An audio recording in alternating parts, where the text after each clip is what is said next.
12장 35절로 40절. 제가 가진 성경으로는 신약 116페이지입니다. 누가복음 12장 35절로 40절 말씀입니다.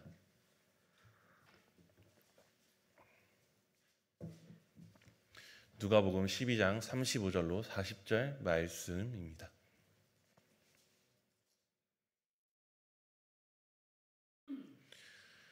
다 찾으셨으면 저 한 절, 성도님들 한 절 돌아가면서 교독하시도록 하겠습니다. 허리에 띠를 띠고 등불을 켜고 서 있으라.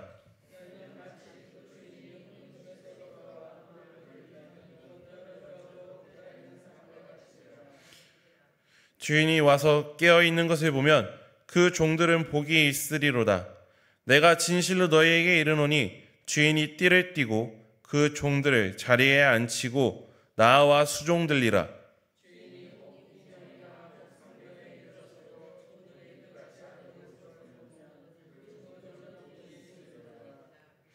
너희도 아는 바니 집주인이 만일 도둑이 어느 때에 이를 줄 알았다면 그 집을 뚫지 못하게 하였으리라. 그러므로 너희도 준비하고 있으라. 생각하지 않은 때에 인자가 오리라 하시니라. 아멘. 지난 주간부터 우리는 시간에 대한 말씀을 함께 듣고 있습니다. 우리 인간에게 있어서 시간이 어떤 의미인지를 지난 시간에 나누었고요. 한 번 겪으면 돌아올 수 없는 그 사건들을 기억하기 위해 시계를 통해서, 달력을 통해서 우리가 계속해서 기억하는 그 습관을 만들어 놓는 그 인간의 습성에 대해서 이야기했습니다. 그리고 그것을 너무나 잘 아는 하나님이 인간을 위해 만들어 온 시간들에 대해서도 지난 시간에 나누었습니다. 바로 우리가 지금 겪고 있는 부활절기와 그리고 사순절에 대해서 함께 나누고, 사순절에 대해서 함께 더 새로운 이야기를 했습니다. 주님의 고난과 죽으심을 묵상하고 우리가 세례받은 자답게 살아내고 있는가 한번 점검해보는 시간으로 지난 시간을 보냈습니다. 그리고 그 가운데 먼저는 매일매일 우리의 하루의 일과를 돌이켜보자라고도 말씀을 나눴습니다. 우리가 이 세상 속에서 너무나 바쁘게 살아가면서 하나님을 잊고서 살아가고 있지는 않은지, 우리가 예수를 믿는다고 하면서도 우리의 달력에 적힌 우리의 일상 가운데 하나님이 과연 얼마나 있었는지, 정말로 우리가 하나님을 가장 중요하게 생각하면서 살아가고 있었는지 한번 질문을 하며 우리의 삶이 바쁘면 바쁠수록 하나님과 함께하는 시간을 확실하게 확보해야 된다라고 지난 시간 함께 나누었습니다. 그렇지 않으면 우리는 세례받은 성도로서의 정체성을 금방 잃어버리기 때문입니다. 그럼 우리의 하루하루가 어찌해야 하는지에 대해서 오늘 한 번 더 깊게 나누어 보려고 합니다. 이 주제, 우리의 매일의 하루를 어떻게 살아내야 하는가 이야기할 때 제 안에 깊숙이 박힌 표 하나가 있습니다. 주님은 다시 오십니다. 준비하며 삽시다 라는 표어입니다. 전에 교회에서 3년 동안 매주 예배가 끝날 때마다 외쳤던 표어입니다. 그리고 실은 그 전에 교회 담임 목사님이 제가 청년일 때 청년부 담당 목사님이었기 때문에 그때도 3년, 6년 동안 매주 주님은 다시 오십니다. 준비하며 삽시다. 이 표어를 매주 외쳤습니다. 인이 박혔죠. 오늘은 이 표어에 대해서 굉장히 직관적으로 말해주는 그런 말씀이기도 합니다. 한번 35절을 다시 읽어보도록 하겠습니다. 허리에 띠를 띠고 등불을 켜고 서 있으라. 오늘 말씀을 시작하기 전에 예수님께서는 먼저 무엇을 먹을까, 무엇을 입을까 염려하지 말라, 이렇게 말씀하시면서 우리가 너무나 잘 아는 이야기들을 하십니다. 백합화를 보라, 실도 만들지 않고 짜지도 않았는데 솔로몬보다 더 훌륭한 옷을 입고 있다. 들풀도 하나님께서 입히시는데 하물며 너희들은 어떠할까? 이렇게 이 세상의 염려 가운데 욕망 가운데 사는 사람들에게 질책한 뒤 예수님은 바로 이어서 오늘의 말씀을 이어가십니다. 허리에 띠를 띠고 등불을 켜고 있으라.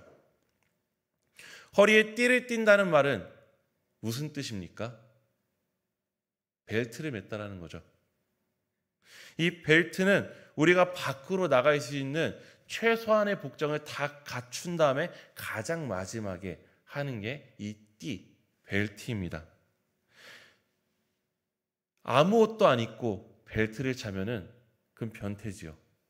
네, 우리는 그런 사람을 보면 신고해야 합니다.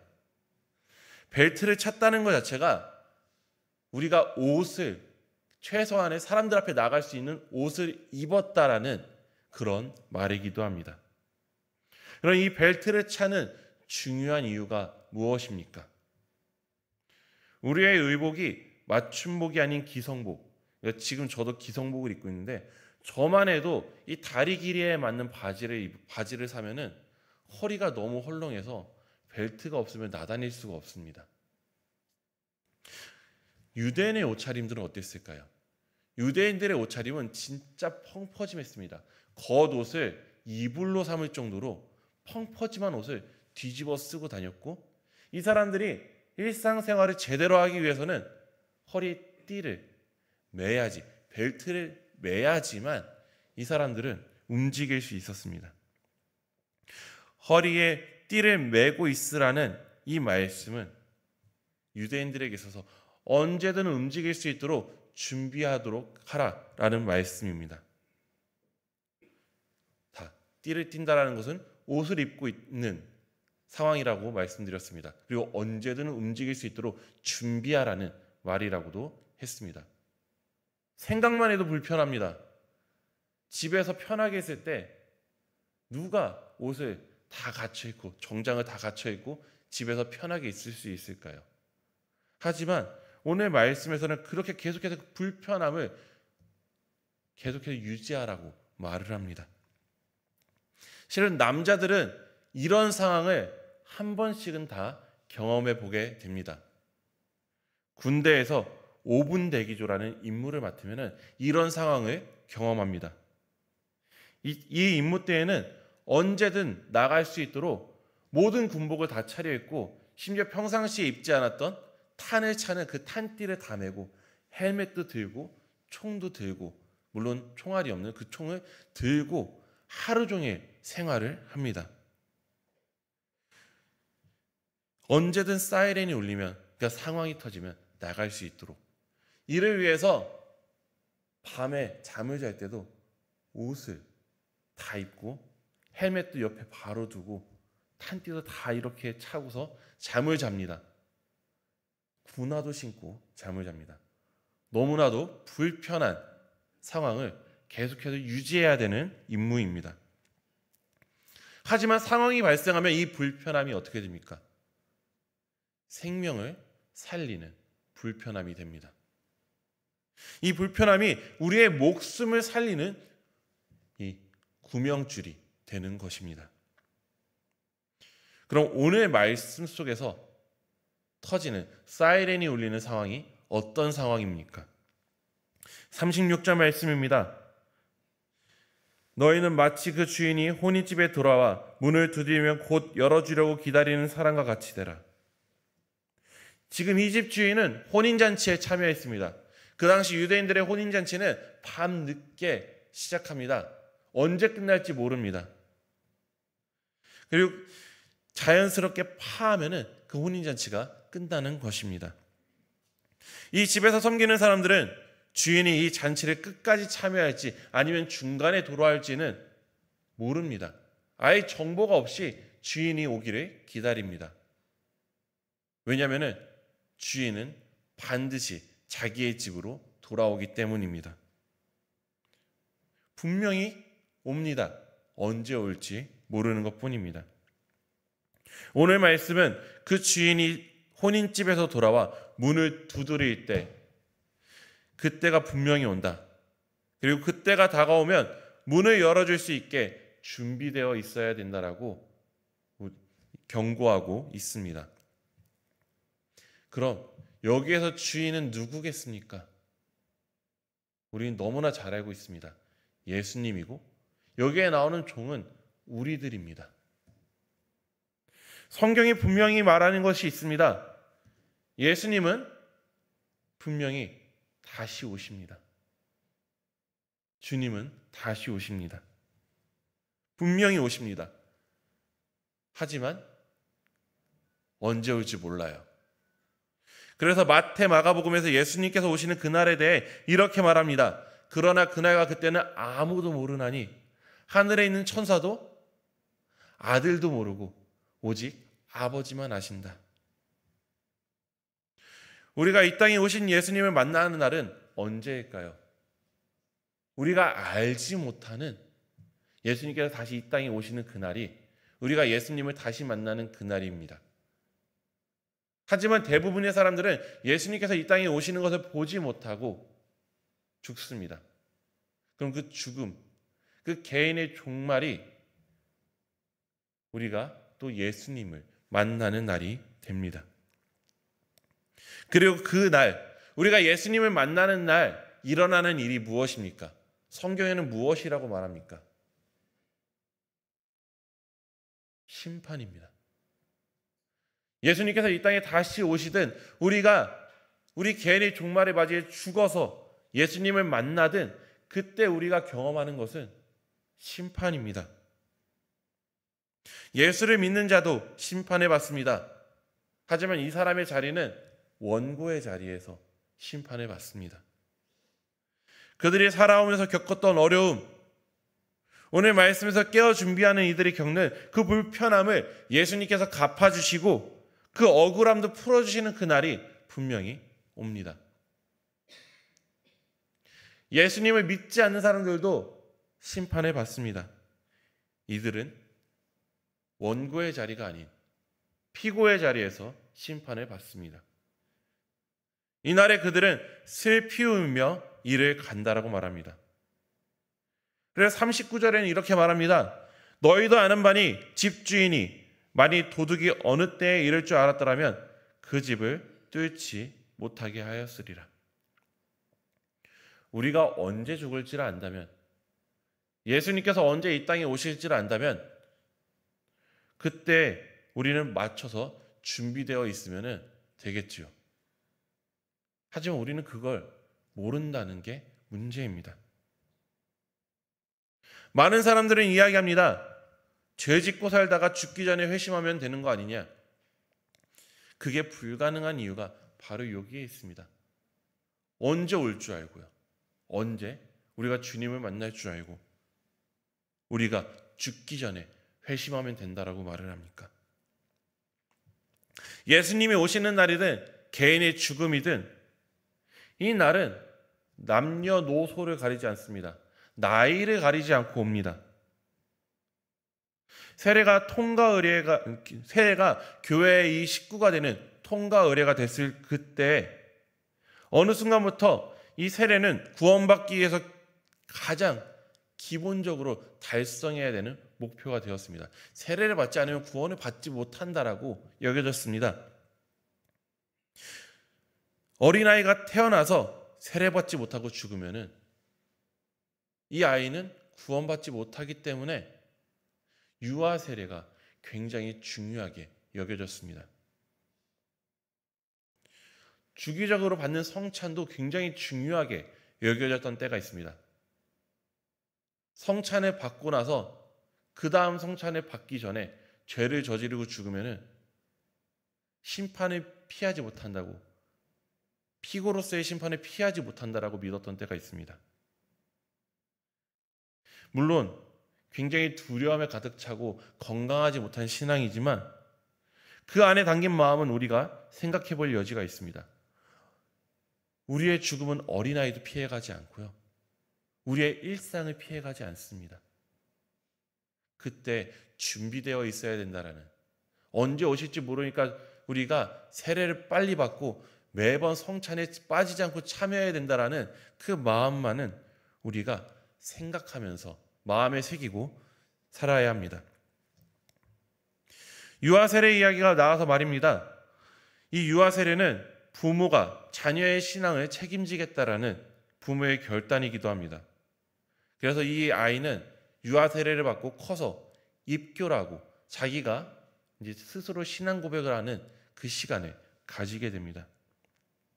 하지만 우리 부모님들은 어느새 이 유아 세례를 주었을 때 하나님 앞에 서약했던 것을 잊어버립니다. 신앙보다 더 우선시되는 것을 강조하기도 합니다. 세상의 복음을 쫓아서 부귀와 영화를 쫓아서 가게 됩니다. 또 어떤 부모님들은 신앙은 자녀의 책임이라고 말하기 때문에 네 신앙은 네가 알아서 해라 라고 하는 부모님도 있습니다.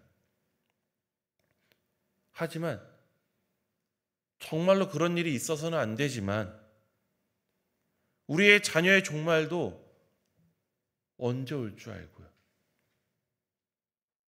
그런 일이 있어서는 안 되지만 우리의 자녀가 스스로 선택하기 전에 그렇게 하나님을 만나게 된다면, 예수님 앞에 서게 된다면 얼마나 가슴 아픈 일일까요?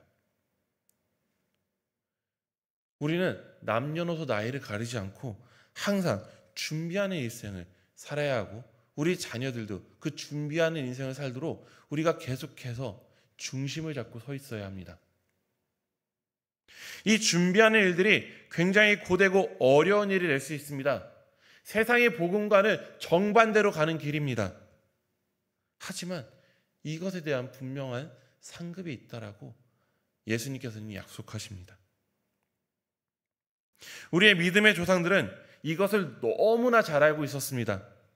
그렇기 때문에 매일매일 신앙의 습관을 가지고 그 습관을 지키며 살았습니다. 자, 그럼 우리가 한번 생각해 봅시다. 지금 우리가 매일매일 우리의 신앙을 위해서 하는 습관이 무엇이 있습니까? 우리의 신앙 때문에 하는 습관들이 무엇이 있습니까? 아무 습관이 없으신가요? 매일매일 우리가 신앙 때문에 하는 그 습관이 아무것도 없으신가요? 제가 알기로 여기 나오는 분들 중에 새벽기도 나오는 분도 계시죠? 새벽기도도 우리의 신앙의 습관입니다. 식기도도 그렇지요. 우리의 2세기부터 4세기까지의 믿음의 조상들의 삶을 살펴보면 어떤 사람들은 예수님께서 고난 받으셨다라고 기록된 그 시간마다 하던 일을 멈추고 서서 하늘을 바라보고 기도했다고 합니다. 예수님께서 받으셨던 그 고난을 매일매일 그 시간마다 묵상하는 사람도 있었다고 합니다. 그리고 어떤 이들은 시간별로 읽어야 될 본문들을 정해놓고 매 시간마다 그 말씀을 읽고 묵상하고 기도한 다음에 다시 하던 일을 이어갔다라고 합니다. 오늘은 그 당시에 가장 표준적으로 지켰던, 어쩌면 우리에게 익숙하지만 우리가 놓치고 살았던 매일매일의 시간을 보내는 습관을 소개하려 합니다. 먼저는 아침에 일어나서 가장 먼저 했던 신앙의 습관, 조도, 아침 기도입니다. 이것이 우리나라에선 새벽 기도와 합쳐지긴 했지만 새벽이 아니어도 상관없습니다. 일어나서 가장 먼저 우리가 우리의 입으로 내뱉는 그 말이 하나님을 향한 고백이 되도록 하는 습관이었습니다. 오늘 한번 생각해 봅시다. 오늘 성도님들께서는 아침에 일어나서 가장 먼저 한 말이 어떤 말이었습니까? 오늘 하루를 시작한 말이 어떤 말이었습니까? 아침에 일어나서 아이 피곤해 이 말이었습니까? 잠결에 일부 예배 나와야 되니까 잠결에 나와가지고서 머리를 감으려고 샤워기를 틀었는데 차가운 물이 나서 아이쿠 차가워 이 말로 하루를 시작하셨습니까? 우리의 믿음의 조상들은 아침에 기도의 자리로 나갈 때까지 입을 꾹 닫았다고 합니다. 자신의 기도의 자리에 갈 때까지 혹은 예배당에 갈 때까지 아무 말도 하지 않다가 십자가를 바라보고 그날 하루에 가장 먼저 하는 말을 하나님 감사합니다 라는 말로 그 하루를 시작했다고 합니다. 이 당시에 가장 표준적인 기도문은 이렇습니다. 하나님 감사합니다. 저에게 오늘 하루를 허락해 주셔서 감사합니다. 오늘 하루도 주님이 주신 하루니 오늘 하루 주님께서 보시기에 부끄럽지 않게 살도록 도와주세요.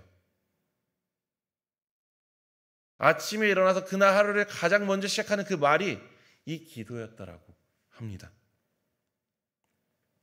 또 대표적으로 우리의 신앙의 지표로 삼는 이 식기도가 있습니다. 우스갯소리로 이야기합니다. 식기도를 열심히 하면 신앙이 그래도 아직까지는 살아있는 거고 식기도를 잃어버리면 신앙이 지금 해이해진 거다. 요즘 우리의 식기도는 어떻습니까? 너무 음식을 보니까 마음이 급해서 음식을 입에 넣고 나서 아차해서 하는 식기도입니까? 아니면은 식기도는 하는데 머릿속에서 식기도를 하면서 그 단어도 머릿속에서 다 만들어지지 않고 하나님 우리에게 마시는 음식 하고서 얼버무리고 바로 음식을 먹는 게 우리의 모습입니까?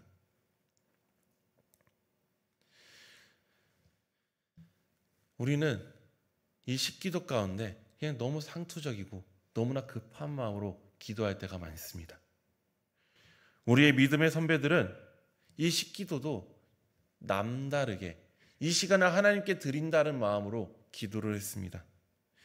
이 기록을 살펴보면 그들의 이 식기도는 창조주 하나님에 대한 감사로 가득했습니다. 하나님 아버지, 이 시간도 때마다 음식을 주시니 감사합니다. 우리가 이 음식을 먹고 있습니다만 우리가 진정으로 살아갈 수 있는 것은 우리의 진정한 양식은 주님의 말씀임을 고백합니다.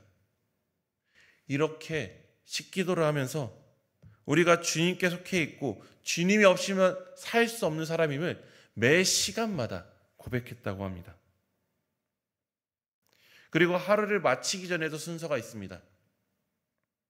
하루를 정리하면서 우리는 너무 피곤해서 머리를 대면 골아 떨어지기에 바쁩니다.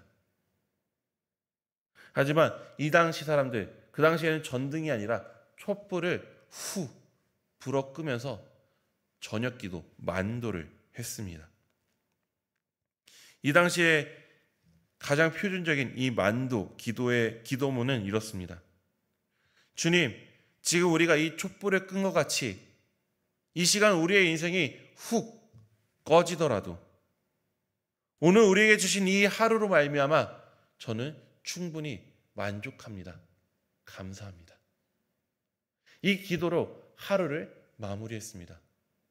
아침에 일어나서 오늘 하루를 주신 하나님께 감사하고 매 순간마다 하나님의 말씀이 없이 이 음식 때문이 아니라 하나님의 말씀으로만 살아간다라고 고백을 하고 자기 전에 시간을 들여서 오늘 하루만으로도 충분합니다. 고백하는 이 사람, 그러니까 매 순간순간 매 시간 하나님과 함께 동행하는 이 사람의 삶이 어땠을까 상상해 보시면 좋겠습니다. 이런 사람이 탐욕을 부리면서 조금이라도 더 물질을 손에 쥐려고 아등바등하면서 살아갔을까요? 매일매일 하루를 시작하고 하루를 종말하는 이런 사람이 어떻게 욕심을 부리면서 살아갈 수 있을까요? 어떻게 보면 오늘 말씀 이전에 나왔던 염려하지 말라고 했던 그 하나님의 말씀을, 예수님의 말씀을 온전히 살아내는 삶을 살 수 있지 않았을까요? 매일매일 우리가 믿음으로 말미암아 선택해야 되는 불편함을 충분히 감수할 수 있지 않았을까요? 오늘 자다가도 갈 수 있다라고 전제하고 기도했으니까요. 매일의 시간마다 창조주 하나님과 우리 사이의 관계에 대한 고백이 들어가니 하루하루마다 주님을 향한 고백이 가득하니 이 사람이 기독교인으로서의 정체성을 지킬 수 있던 것입니다. 또 한 가지 사례를 이야기해 보도록 하겠습니다. 우리 개신교의 뿌리라고 이야기하는 사람들 중에 여러 사람들이 있지만 마틴 루터가 있습니다. 이 사람은 특이한 집의 인테리어 구조를 가졌다고 합니다. 침대 바로 옆에요, 세례반이라고 하는 세례수를 담아놓는 이런 그릇을 침대 바로 옆에 두었다고 합니다. 그리고 아침에 일어나자마자 이 사람은 이런 습관을 가졌다고 해요. 아침에 일어나서 그 세례반 앞에 선 다음에 세례반에 손을 넣고서 빼면서 머리에 얹고, 나는 세례받았습니다, 예수님 감사합니다, 이 말로 하루를 시작했다고 합니다. 매일매일 매 순간순간 자기가 세례받은 사람답게 살아가려고 발버둥쳤던 이 루터의 습관이었습니다. 이렇게 우리의 믿음의 선배들은 매일매일 그들을 보내는 시간마다 하나님을 향한 고백을 집어넣고 하나님이 우리의 인생의 가장 중요한 분임을 고백하고 그 고백대로 살려고 노력하는 삶을 살았습니다. 그리고 그렇게 하면 놀라운 일이 벌어진다라고 오늘 말씀은 이야기합니다. 37절과 38절 함께 읽어보도록 하겠습니다. 주인이 와서 깨어있는 것을 보면 그 종들은 복이 있으리로다. 내가 진실로 너희에게 이르노니 주인이 띠를 띠고 그 종들의 자리에 앉히고 나와 수종 들리라. 주인이 혹 이경에나 혹 삼경에 이르러서도 종들이 그같이 하고 있는 것을 보면 그 종들은 복이 있으리로다. 아멘. 이렇게 우리가 불편함을 감수하면 단순히 우리가 심판에서 원고의 자리에 서는 것에서 그 억울함이 풀어지는 것에서 그치지 않습니다. 어떻게 보면 종이 주인이 오기를 기다리는 것은 당연한 일입니다. 이렇게 주인을 기다리다 문을 제 시간에 열어준다고 해도 주인은 그것을 당연히 누릴 자격이 있는 사람입니다. 하지만 우리의 주인 되신 예수님은 다르다라고 얘기를 해요. 그 당연하게 여기지 않습니다. 우리를 앉히고 그리고 더 나아가서 수종까지 든다고. 그렇기 때문에 이렇게 불편함을 감수하는 종들은 복이 있다라고 오늘 말씀은 말하고 있습니다. 주인 되신 예수님이 종된 우리를 섬겨주신다라고 약속하고 있는 것입니다. 우리가 매일매일 시간 가운데 예수님을 기억하는 시간을 가지고 자연스럽게 그분의 가르침을 의식하고 하루하루를 준비하면서 살아간다면, 그로 인해 그분의 가르침을 의식하고 하루하루를 보낸다면 우리가 예수님의 제자로서의 정체성을 가지고 살아간다면 우리 주님은 우리를 위해 일해 주시는 선한 주인임을 우리는 항상 기억하면서 살아야 합니다. 우리의 매일매일은 어떻습니까? 무엇으로, 어떤 시간들로 우리의 매일매일이 가득 차 있습니까? 우리는 어떤 시간에 가장 많은 시간을 쏟고 있습니까? 우리의 달력에는 어떤 사건들이 가득합니까? 어쩌면 우리는 답도 나오지 않는 이 세상의 걱정과 염려에 많은 시간을 쏟고 있지는 않습니까? 그렇게 그냥 버려버리고 흘려버리는 이 시간들을 하나님과 동행하는 시간으로 변화시켜 나가시기를, 더 나아가 우리의 매일의 시간 가운데 가장 중요한 시간이 하나님과 함께하는 시간, 하나님과 동행하는 시간이 될 수 있기를 간절히 소망합니다. 그러면 하나님은 우리의 걱정과 염려를 다 채워주십니다. 제가 이것을 단적으로 경험한 때가 있었어요. 우리 아이들이 신앙을 막 지키면서 살아가다가 신앙이 무너지는 딱 그 시기가 있죠. 고3 이 시기에 우리 자녀들은 신앙을 잠깐 내려놓는 시간을 가집니다. 제가 고등부 사역을 할 때였습니다. 그때 실제로 눈을 보면 이 고3이 되면은 두 가지 부류로 아이들이 나눠지더라고요. 뭐 더 세세하게 나눌 수도 있겠지만 크게요. 고3이 됐음에도 예배와 봉사에 빠지지 않으려고 길을 쓰고 나오는 학생들이 있고요. 그 시간에 피곤해서 잠을 자는 학생들이 있습니다. 이 아이들이 염려하는 것이 무엇일까요? 우리나라의 제일 강력한 종교라고 일컬어지는 대학교입니다. 이 아이들의 염려는 그것입니다. 이 대학교라는 문턱을 두고 염려를 두고 물론 100%는 아니지만 교회에 나와서 봉사를 열심히 섬기는 아이들이 제가 경험한 바로는 더 좋은 학교를 가더라고요. 왜요?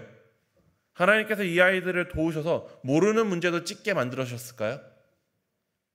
우리 하나님이 그렇다면 불공평한 하나님이겠죠. 첫 번째 부류의 아이들은 주일날 예배 나오고 봉사하는 것이 정말로 중요했습니다. 그 시간을 확보하고 싶어서 그 전날부터 시간 관리에 들어갑니다. 내가 내일 예배를 가야 되니까 오늘 일찍 자야지. 그리고 예배 갔다고 공부에 소홀하다는 말이 듣기 싫으니까 예배 갔다 와서 어떤 공부를 해야지 라는 계획들을, 그 시간들을 먼저 하나님과 만나는 시간을 가져다 놓고 그 시간들을 지키기 위해서 다른 시간들을 짜는 그런 모습들을 보였습니다. 시간을 통해 하나님께 영광도 올려드리는 그 방법을 이 아이들은 배운 것입니다. 두 번째 부류, 예배에 나오지 않는 친구들은 부모님께 전화해보면 얘가 오늘 하루라도 늦잠을 자려고 해서 안쓰러워서 못 깨웠다고 합니다. 하지만 우리가 너무나 이 아이들의 토요일의 그 모습을 잘 알고 있습니다. 일주일 동안 고생했다고 생각하고 토요일날 하루 고삐 풀린 듯이 밤늦도록 게임하는, 그렇기 때문에 주일날 나오지 못하는 그 모습들을 우리는 너무나 잘 압니다. 하나님 앞에 자기 시간을 드리고 그 시간을 위해 다른 시간들을 기독교인답게 계획하고 그 시간을 통해 내가 하나님을 가장 중요하게 생각한다라고 드러내고 하나님께 영광 올려드리는 아이들을 하나님께서는 기쁘게 받으시고 이 아이들의 염려를 다 아시니 챙겨주신 것입니다. 그래서 저는 교회 학교를 부서를 맡으면 학생들과 함께 하는 것이 있습니다. 매일매일의 삶을 기록해보라고. 매일매일의 삶을 기록하고 그 가운데 우리가 하나님과 보내는 시간이 어느 정도 되는지, 우리가 공부에 실제로 투자한 시간이 어느 정도 되고 쓸데없이 시간을 보내는 시간이 어느 정도가 되는지 매일매일 체크하는 그런 훈련을 함께 했습니다. 이것을 통해서 우리가 하나님과 함께하는 시간을 확보하고 하나님과 함께하는 사람답게 사는 법을 공유하고 싶었던 것입니다. 이번 사순절을 통해 우리가 우리의 매일의 시간에서 무엇을 가장 중요하게 여기고 살아가고 있는지 한번 돌이켜보기를 원합니다. 우리의 매일의 삶 가운데 하나님과 만나는 시간을 어떻게 확보할 것입니까? 어떻게 보면 우리의 신앙생활의 가장 기본기 아닙니까? 우리의 하루 매일 바쁘다는 핑계로 주님과의 시간을 가지지 않는다면 이번 한 주 결단해 보기를 원합니다. 새벽 기도 나와야지. 어렵다면 매일 일어나자마자 기도로 하루를 시작해야지. 우리가 말씀이 너무 소홀했네. 이 기간만큼은 말씀을 하루에 어느 정도 읽어야지. 이렇게 스스로 약속하는 시간을 가지시기를 원합니다. 그렇게 우리가 매일의 시간에 하나님과의 시간을 채워둔다면 하나님께서는 우리의 모든 염려를 다 아시니 우리의 삶을 그분이 보시기에 가장 완벽하게 변화시키실 것입니다. 그리고 우리의 염려를 도와주시고 우리의 삶이 조금이라도 더 성도다운 삶을 살아갈 수 있도록 도와주실 것입니다. 이 믿음을 가지고 이번 한 주간도 살아내는 우리 한 사람 한 사람이 될 수 있기를 간절히 소망합니다. 기도하도록 하겠습니다. 하나님 아버지, 우리의 매일의 삶이 어느새 우리의 바쁨과 염려로 가득 차 있었습니다. 그 어려운 가운데서 힘들다고, 괴롭다라고 말을 하지만 하나님을 바라보면서 하늘을 바라보고 사는 법을 잊어버렸습니다. 우리의 시간 속에서 하나님이 가장 중요한 분이 아니게 되었음을 이 시간 고백합니다. 하나님, 이 시간 우리가 돌이켜서 우리의 시간에 가장 먼저 하나님과 동행하는 시간을 확보할 수 있도록 우리를 도와주시옵소서. 그 시간을 통해서 우리가 이 세상 가운데 흔들리지 않고 떠내려가지 않고 살아갈 수 있도록, 남다르게 살아갈 수 있도록 아버지, 우리의 인생을 붙들어 주시옵소서. 이 모든 말씀 살아계신 예수님의 이름으로 기도드립니다. 아멘.